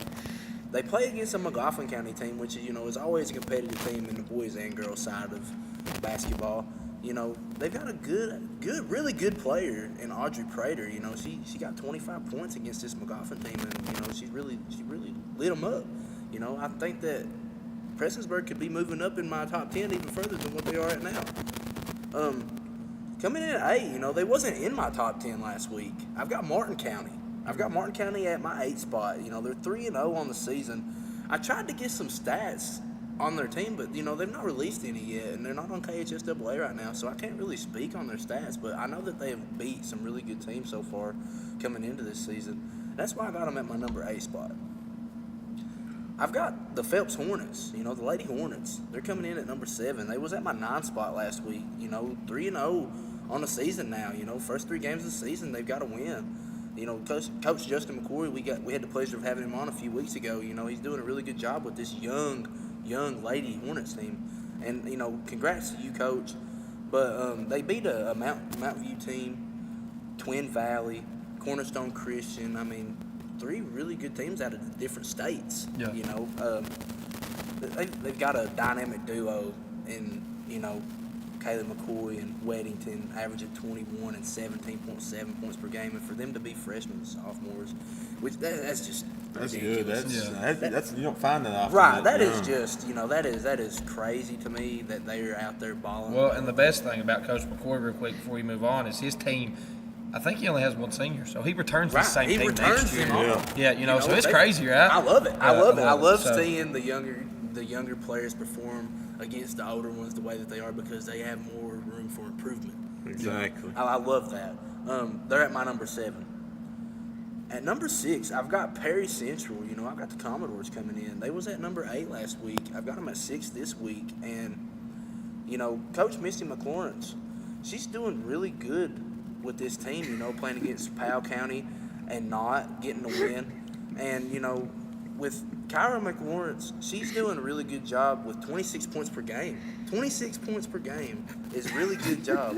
And Emily Neese coming in with 18 points per game. It's really good. I've got them at my number 6 spot. At number 5, I've got Lawrence County. What? Keep going. I've got Lawrence County with, 2-1 record. They beat LCC. They beat PCC and, getting a dub. They lose against Johnson Central, but Johnson Central's a really good team. Yep. So you can't really put that against them, I don't feel like. They're doing really good on the season, and I want to shout out to, one of their guards, Sophie Atkins. She's averaging 21 points so far within, these 3 games. And I just think that that's really good, to have somebody in double digits and, over 20-plus points. I think that's really good for a girls' team. At number 4, I've got Hazard. They're going to stay at my number 4 spot. They beat Ford Central. They beat Belfry. They lose to Knox Central, but, you can't really put that against them either, because Knox Central is also a really good team. And Hazard is always, they're always competitive. They lost their best player last year. They're still young, too. A lot of freshmen and sophomores. Absolutely. They lost their best player from last year, but they added some people, and I feel like a lot of people was really overlooking Hazard coming into this season. And for them to be proving people that they're still here to play, I like that, and I got them at my 4 spot still. At number 3, I've got Knott County. They're still at my 3 spot. They're doing really good under Coach Megan Huff, the wife to Coach Casey Huff we had on the show. Doing a really good job with this girls team. They beat Belfry. They lost to PCC, but they also beat Wolf County, and they've got 4 players in double-digit figures this season so far. 4 players averaging double digits, which is like that's all you need in a team, Right, exactly. That's what Coach Robinson just said. To have a great team, you've got to have 3 to 4 players averaging double digits, being able to score the ball, and that's what this team has right now. So they're a team that you really need to watch out for in the 14th region. At number 2, I've got Johnson Central. They stay at my 2 spot because Johnson Central is just a phenomenal team. I had the chance to get to watch them play against Coach Paul Whitaker and the Jenkins Lady Cavs last week, and they just absolutely tore the place up with their shooting, their running gun offense, getting back on fast break. Like, they just so fast and so quick and so good at defense. It's just like, you know what I'm saying? They're everywhere. Yeah. Johnson Central's doing a really good job right now. They're a good shooting team. I got them at number 2. And at number 1, I've got the Pikeville Panthers. They're just a really, really big team. I would go as far as even say that they're bigger than some boys basketball teams in high school. They're just so big and they're so well experienced. And, Coach Christy Orm, she's just doing a really, really good job with this team. She has been for a long time. They beat Ashland Blazer. That's a big team to go against, for your first game of the season. And for them to come out on top with that, I just got them at my number 1 spot. Yeah, well, I like this list. I thought it was I thought the Letcher Lawrence game, I know you look at records, and I thought, that was It was a big drop for Letcher. Absolutely. But you're right. You know, you need to see them play and win a game and see who they beat, where they're at. So I like that they're still in. You know, I like Prestonsburg up at 1. Coach Kidd does a great job. Martin County, I don't know who they've beat, but they're 3-0. I like Phelps at the 7. Yeah, you know, I like this list. One thing is I really wish, I know they don't play each other and they won't play each other unless it's in region. But this Pikeville Johnson Central, man, it's so neck and neck. I know, man. You know, and Coach Jim Hicks and his staff, and I've got to shout out my guy. I think he's watching, Cameron Warks, dude. Absolutely. You're doing a great job, you know, with Coach Hicks, man. I'm so proud of you, and you're going to continue to do phenomenal things there with Coach Hicks. But, it's all in all, I like this list. Big E, you got anything? I like it. You know, I don't like Letcher dropping down that far. Obviously, Right. you know, that's my home school. That's your alma mater. So. Right. So, but you know, they play again. I think they got Harlan Green Dragons coming up this week. So hopefully we can get a win there and maybe move up on your top 10. Absolutely. Awesome. Guys, we're going to take a short break. When we come back, you'll have Sammy's top 10 boys teams. We appreciate you sticking around, and you're not going to want to miss this. We'll catch you in a second. Let the folks at Double Quick help you start your 2022 off right. They've brought back the Bourbon Pecan Coffee for a limited time only.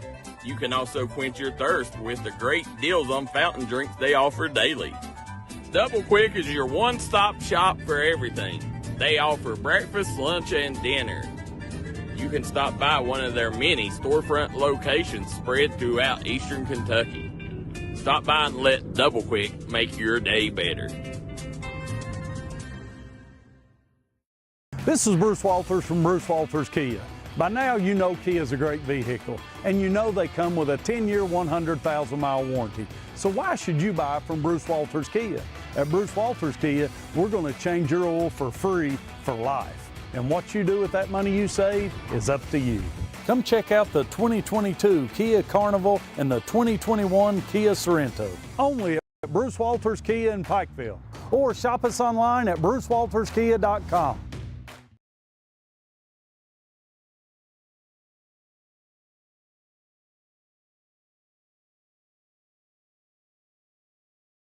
Let the folks at Double Quick help you start your 2022 off right.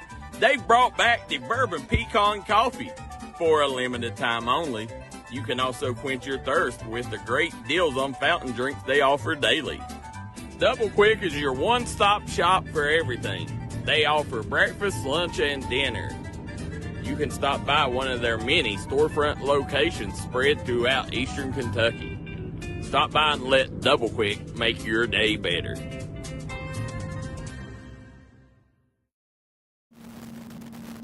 Welcome back, Coach's Corner. I'm your host, Ethan Cummings, co-host Sam Collier, co-host Big E here with us, guys. We appreciate you being here. Next, we've got Sammy's top 10 boys teams. I know you guys tune in for these pick'ems and these top 10s. It's great. We love it. These are probably our two favorite segments. love this. We love this. I love So, it. Sammy, take it away. Why don't you take us All down right. your list of top 10 boys All right, teams? coming in at number 10, I've got Prestonsburg. They're new on my top 10 this week. They wasn't in it last week. I got them at number 10. They lose to a well-coached LCC team at the beginning of the season, right? They go to an overtime game, and it was a really, really close game. But they go to Shelby Valley, and they get the win by double digits, and to be able to go into Valley and beat them at their home, they deserve that 10 spot. Number 9, I've got Pikeville. They lose to Knott County Central this last week. They was at my 7th spot. I told y'all. I'm just Yep, saying. I did too. I said Knott Central was going to get the win. But I didn't think that they was going to do as much as they did to them. They blew them away. But anyways, I had Pikeville at my 7th spot last week. They're at my 9th spot, so they dropped down 2. At number 8, I've got Perry Central. They're what are they, 2-0 on the season now, or is it just 1-0? They just played one game. They just played one. Okay. They was at my 9th spot last week. They go up 1. They beat McGoffin County, and y'all got the chance to hear about this player during our football segments whenever we was doing them at the beginning of our show. Kaiser Sloan, you know, just a phenomenal athlete in all sports that he plays. Averaging 20 points on the season so far. I mean, you can't ask for nothing better than him. I've got Perry Central at my number 8 spot. At number 7, I've got Floyd Central. They was at my 8 spot last week, and they go up to 7, so they go up a spot. They beat Mount Mission and Paintsville. I mean, Mount Mission is a very, very big win for a team like that, you know, considering that Mount Mission's always got a good team in high school, right? I got Floyd Central at my number 7 spot. At number 6, I've got Letcher Central. I think Big E's going to like that. You know, I had them at my 10 spot last week. They was down at the bottom. And I got them up at, you know, number 6. They're 2-0 on the season now. They got the first 2 wins of the season. They beat Prestonsburg. They beat Buckhorn. But I really want to talk about the man that out-rebounded everybody last year. I warned y'all. He out-rebounded everybody last year. And it seems like now he's going to outscore everybody. I mean, the kid is averaging 26 points a game. And Peyton Dixon, I mean, the kid is phenomenal. He is doing an amazing job for this LCC team. He's a true leader to them because he's like one of the only seniors on the team this year. I really like this team so far. I think that they're doing great considering that they don't got Brady Boggs back and that they've got a young squad out there so far. So, like I said, it's that next man mentality, next man up. Exactly, yes, sir. At number 5, I've got Martin County. You know, I had them at my 3 spot last week. I had them as a top 3 team. But, you know, they beat Huntington Prep. They lose to Breathitt by 5. Breathitt is a smaller team. But overall, you know, they're a more experienced team. Breathitt is a good team to play against considering they've got Austin Sperry. Exactly. I mean, let's not forget the kid Austin Sperry, you know. I want to brag a little bit about their player Luke Hale, their guard. He's averaging 35 points per game for them so far. 35 points per game in high school is like, you got to have some colleges looking at you. You know what I'm saying? You got to have some colleges watching this and be like, wow, he can really get the ball in the bucket, you know. And another player in Jacob Sturgill, you know, their forward, he's averaging 25 points per game. So them alone, they're averaging 60 points a game. I mean, oh my gosh. 60 points per game out of 2 players is just phenomenal. So I've got this Martin County team at number 5 right now, but they could easily come back up into my top 3. At number 4, I've got Breathitt County. I had them in my 5 spot last week. They go up 1 considering that they did beat that tough Martin County team. They beat them by 5 points. But if you look at the size differential, you would easily say, well, Martin County's going to come in here and they're going to win by 10 plus. You know, they're going to out-rebound Breathitt. They're going to be more physical. But no, Breathitt came in to win, and I do not want to become a meme like Ethan did and count out Breathitt. So, well, I will say one thing about Breathitt before we move on. You know, last year teams scoring on Breathitt, it was a shootout every game for Breathitt. You got the new coach coming in. I feel like he's teaching defense. You know, you come in that undersized, and you know, it really was a big gap until I think 2 minutes left in the 4th quarter. I was watching it here on D&D actually, and Martin County makes a little bit of a run, but until then it was a gap. You know, turnovers after turnovers Breathitt County was getting. So I like to see that from them. Shout out to Coach Jeff Honeycutt, you know, first year with this team. He's doing a phenomenal job with this Breathitt County team. At number 3, I've got the Hazard Bulldogs. You know, they was at my 6th spot last week. They go up 3 spots in my top 10 this week. They're 3-0 on the season. They're averaging 70 points per game as a team. You know, they beat Cordia, they beat Azle County, and they beat Jackson City. You know, considering Azle County they've got some big boys over there. You know, they've got some really good athletes over in Azle County. And I think that this Hazard team is just really, they're here in the 14th region to prove a lot of people wrong, you know, considering that they've got Knott County Central to go up against. They've got Perry Central to go up against. They've got a really tough region to play in, you know. So I got Hazard at my number 3. At number 2, I've got Pike Central. They was at my number 1 spot last week. You know, they're still a really, really good team. I don't want to sit here and say that, oh, well, they went down to the 2 spot because of 1 game. They played Knott County Central. Knott County is playing phenomenal right now, you know, but Pike Central is still Pike Central. You know, they're arguably the best team in the 15th region still, you know. And 100%. They lost to Knott County. It was a close game, but I'm not going to put that against them. They could easily go back and forth from the 1 and 2 Yeah, you spot play that all game season. You play that game 6 times and they split, right? Right, absolutely. You know, absolutely. you're talking about the top of the 14th and the top of the 15th. Absolutely. And I'm glad you said that. At number 1, no other than Knott County Central. They're at my number 1 spot this week. I've got a chance to sit down and watch most of their games and see their highlights. And I mean, let's just be honest, this is a tough team to beat right now. And they've had, and out of the 4 games that they have played, I think they've had 3 different player of the games. You know, It's not just been one person doing it every time. It's it's one person or the other. They've got different options, different killers, different weapons. This Knott County Central team is no joke, y'all. If y'all can, go out and watch this team play because they will definitely. I had a raise your chance. I eyebrows. went to the Pikeville Knott game.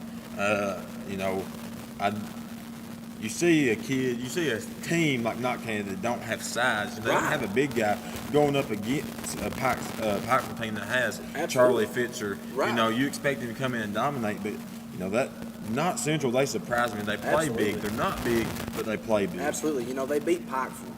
They beat Barberville. They beat Pike Central. They beat Lee County.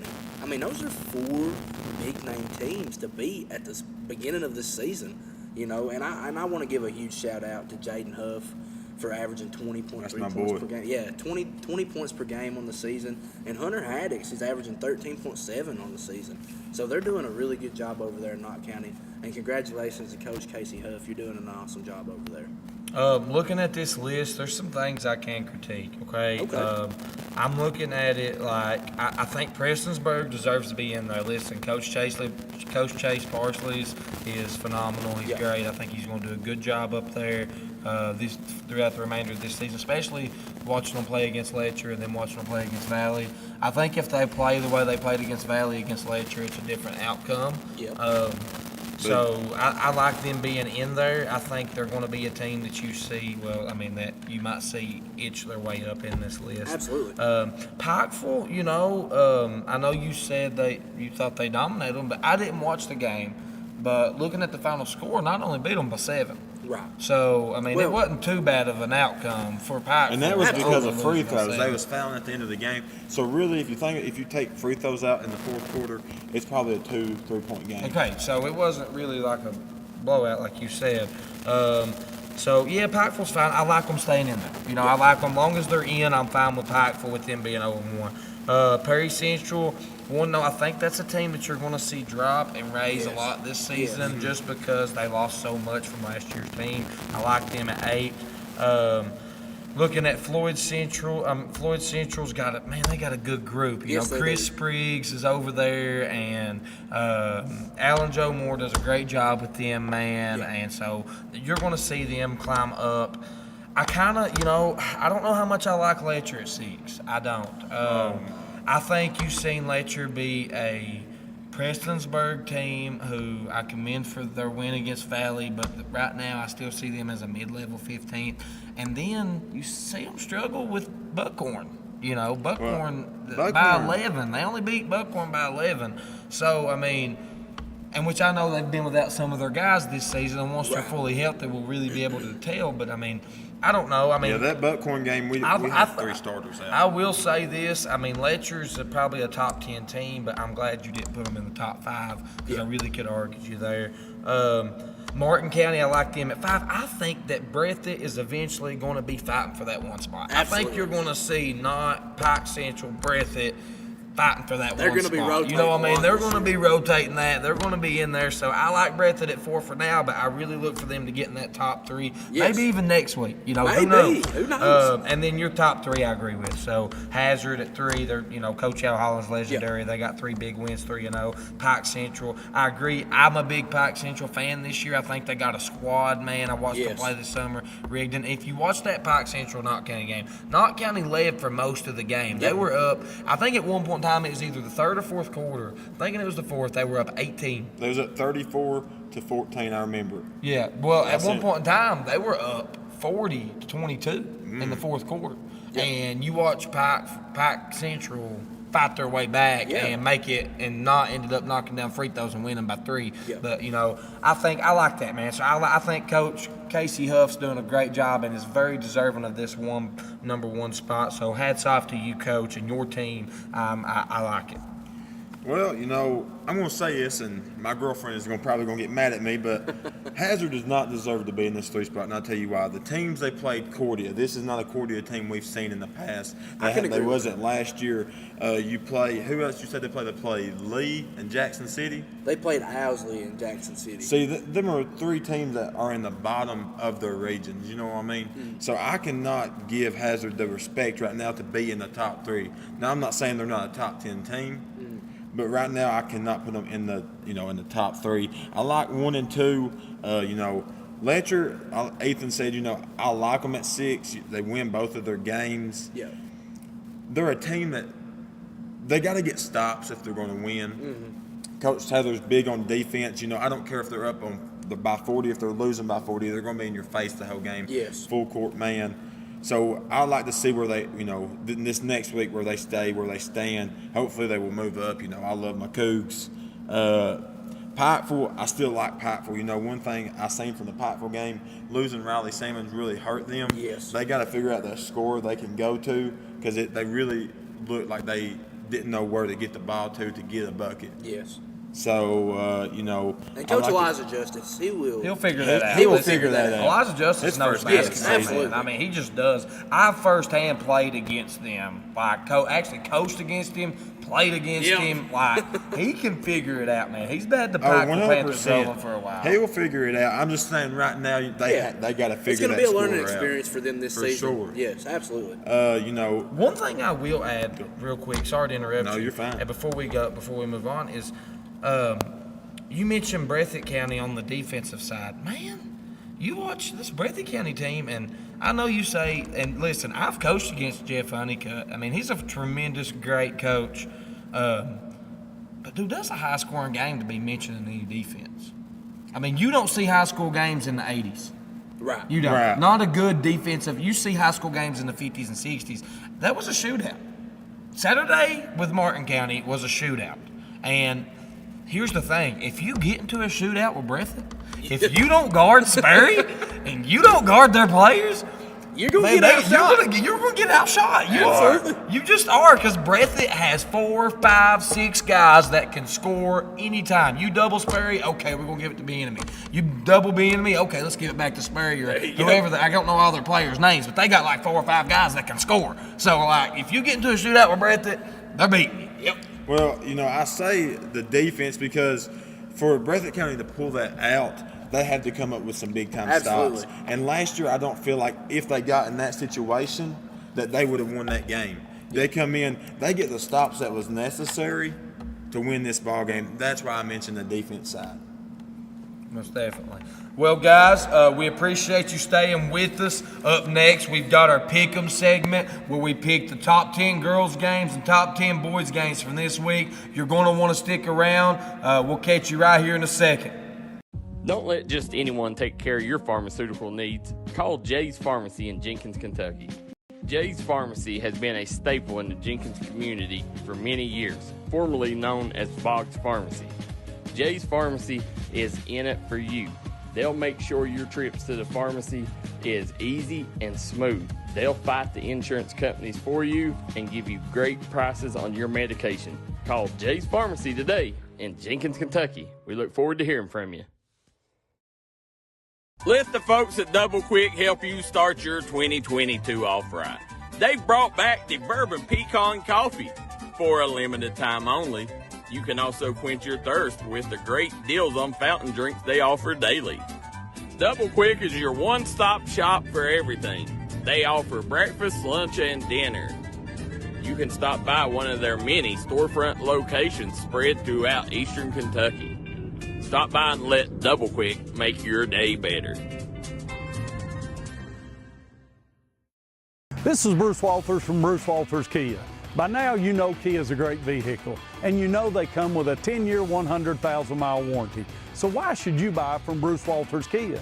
At Bruce Walters Kia, we're going to change your oil for free for life. And what you do with that money you save is up to you. Come check out the 2022 Kia Carnival and the 2021 Kia Sorento.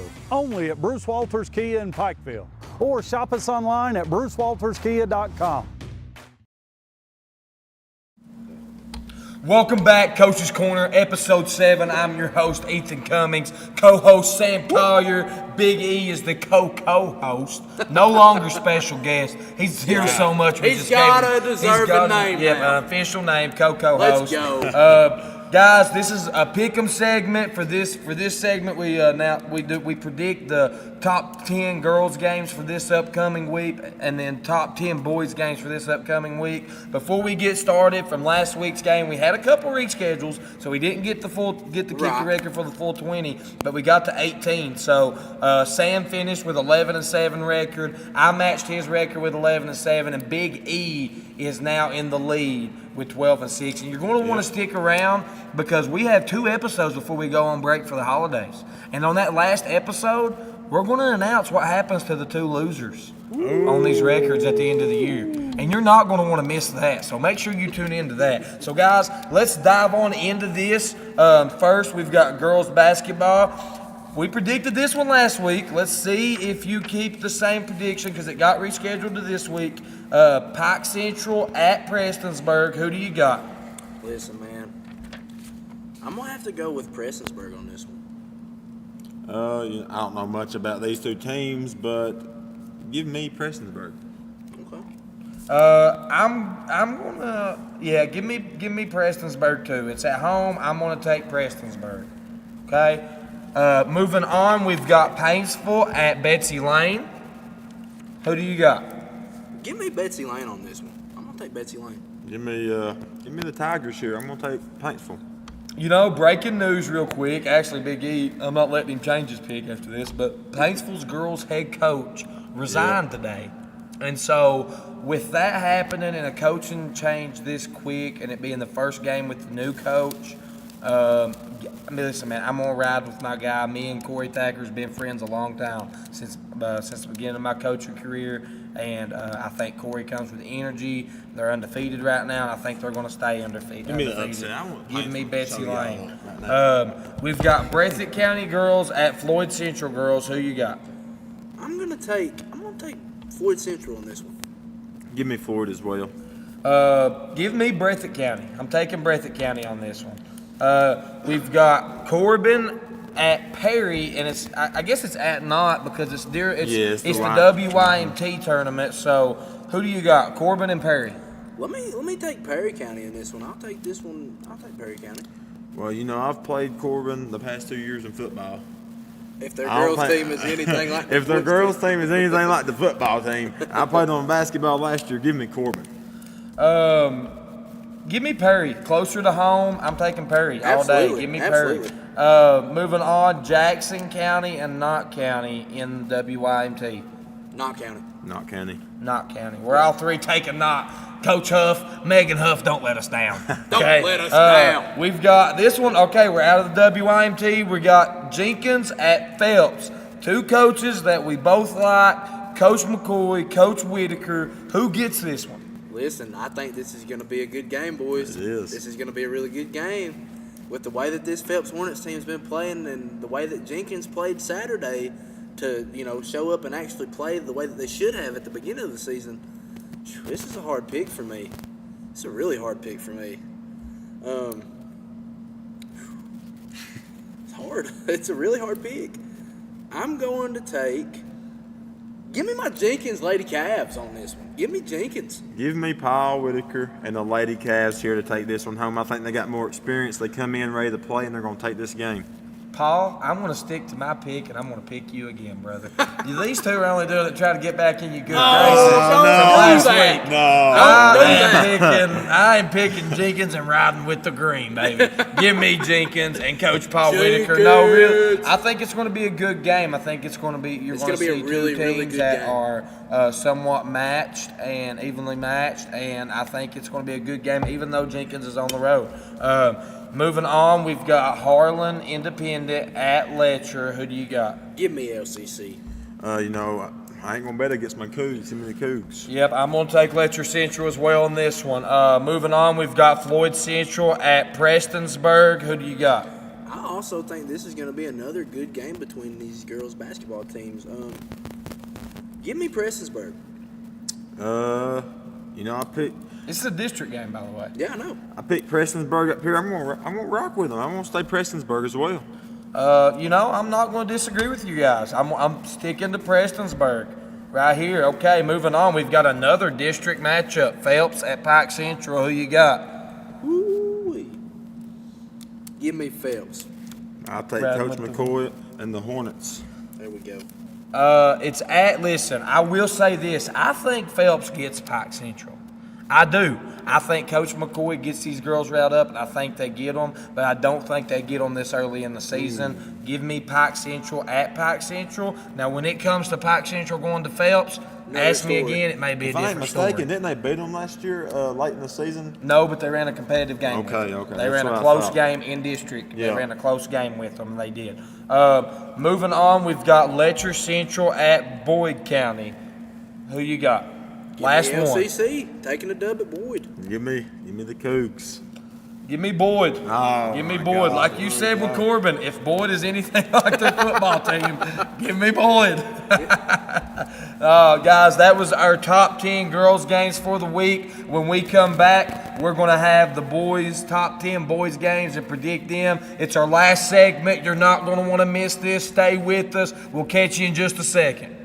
Let the folks at Double Quick help you start your 2022 off right. They've brought back the Bourbon Pecan Coffee for a limited time only. You can also quench your thirst with the great deals on fountain drinks they offer daily. Double Quick is your one-stop shop for everything. They offer breakfast, lunch, and dinner. You can stop by one of their many storefront locations spread throughout eastern Kentucky. Stop by and let Double Quick make your day better.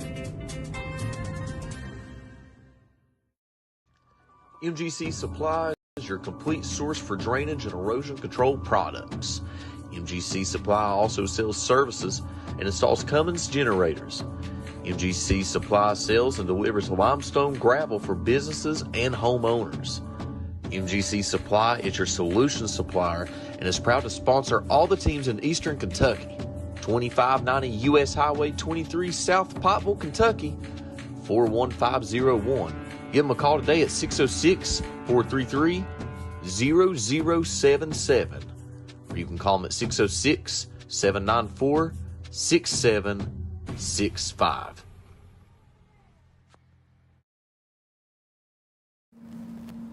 Welcome back. Last segment. We've got Pick 'em again, but this time it's for the boys' side. We greatly appreciate all of our viewers tuning in. And remember, guys, if you like this show, keep these views up. Viewers is what keeps us on air, along with sponsors. And if you're a small business and you want advertisement, please get up with me, the host Ethan Cummings, with the co-host Sam Collier. We'll get you a commercial on here. It helps us out. It helps you out. So please make sure you're viewing. And if you know a small business, please let us know and get up with us. Moving on, we've got the boys pick 'em up first. Back with the WYMT, we've got Letcher Central and Harlan County. Who you got? Give me Letcher Central. Okay. Harlan County, wait, the Black You Bears? said No, it you already. said Letcher Central. You already No, said you it. said- You already you said said it. Letcher No. Central. Oh, I can't do You that. already No, said it. it's- I'm It sorry. says You no, put should've Letcher thought it Central through. down. Click it. Check it. Oh, that's Check messed it. up. You check it. No, you right here. I'll do it for you. That's There you messed go. up. All right, Big E. Who you All right, got? well, Man, I read it wrong. I was talking to her uncle this weekend. I feel good about this game right here. I do. I feel like they're going to overlook us. They're going to come in. Don't think we got a shot. They beat us by 40 last year. I feel good about this game. With that being said, I'm still going with Harlan County. Yeah, I mean, what the heck? So I thought it was. I'm still going to go Harlan County. County, but don't be surprised if it's closer than what you think it will be. Give me Harlan in a blowout. Oh. Trenton, no. Yeah. Who's Letcher got that without Brady Boggs? Who's going to without South Brady Boggs, Carolina? who does Letcher got that can guard Trenton Noah? I'm Nobody. telling you, boys. Y'all gotta Okay. let me have that Move back. it. No, you said No, that. I'm not messed up. giving. I'm not giving that back to you, Yeah, Sammy. because y'all want me to lose. I thought it was Harlan Independent. Moving. If he loses at the end of the year, he'll blame it on this one Yeah. game. I will. Out of the 60 that we picked. If you'd have looked right down here at Perry, it says Moving on. We've got we're still at the WYMT Classic, Martin County and Knott County. Who you got? Let me take Knott in this one. Give me Knott and Jaden Huff. You know what? Yeah, man, I want to, but I'm not going to mess up my record on a chance. Give me Knott County too. Yep. Give me Knott County, Coach Huff. I like Coach Huff. I think he's doing great things. I think he's going to continue this win streak. Still at the WYMT, Harlan Independent and Perry County. Perry County. Give me I know Harlan was good last year. I don't know if they lost people or not. I think they lost a couple of their players, but they're still deep. They're still Right. good. I'm gonna take Harlan here. This is one of those. It's close. It's closer to home. You know, Perry, Knott, sat 14-3s, and give me Perry. Give me Perry in this one. Still last one at the WYMT, Clay County and Floyd Central. Let me take Floyd Central. Give me Clay County. I'm taking Floyd. Clay County a better team than y'all think, boys. Moving on, we've got Shelby Valley at Betsy Lane. Give me Valley. You know, after that performance I seen against Prestonsburg, I'm gonna go with Betsy Lane.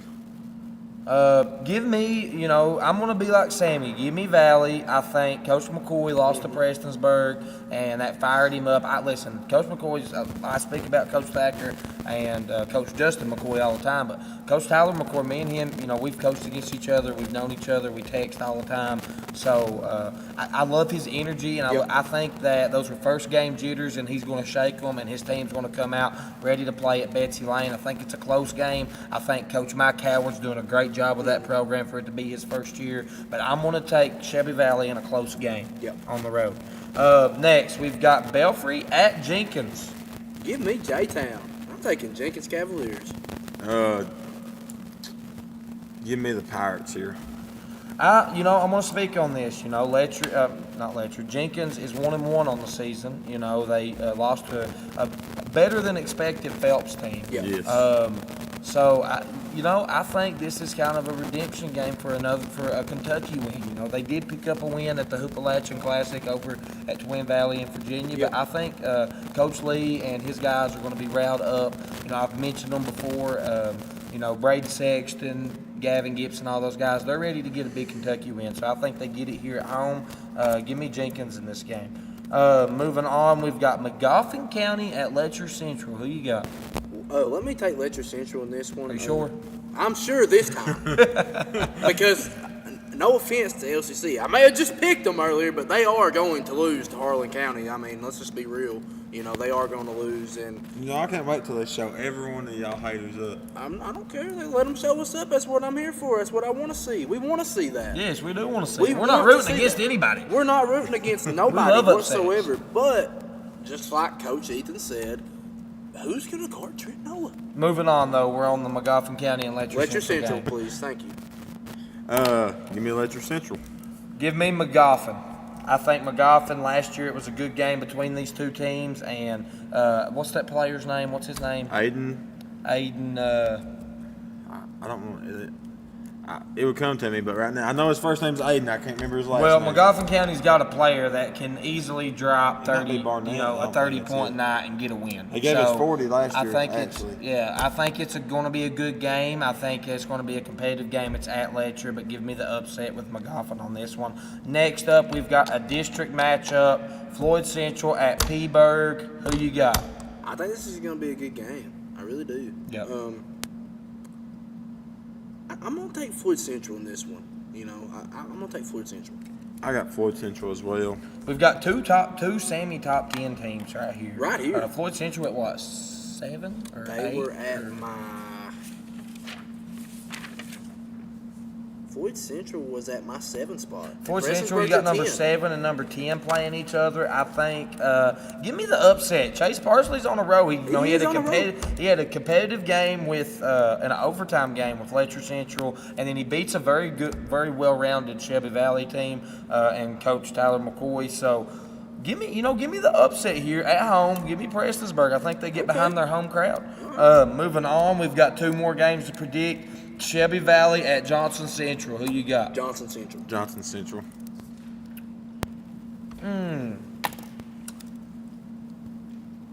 Give me Valley. Okay. I'm gonna ride with Coach McCoy. Give me Valley on the road.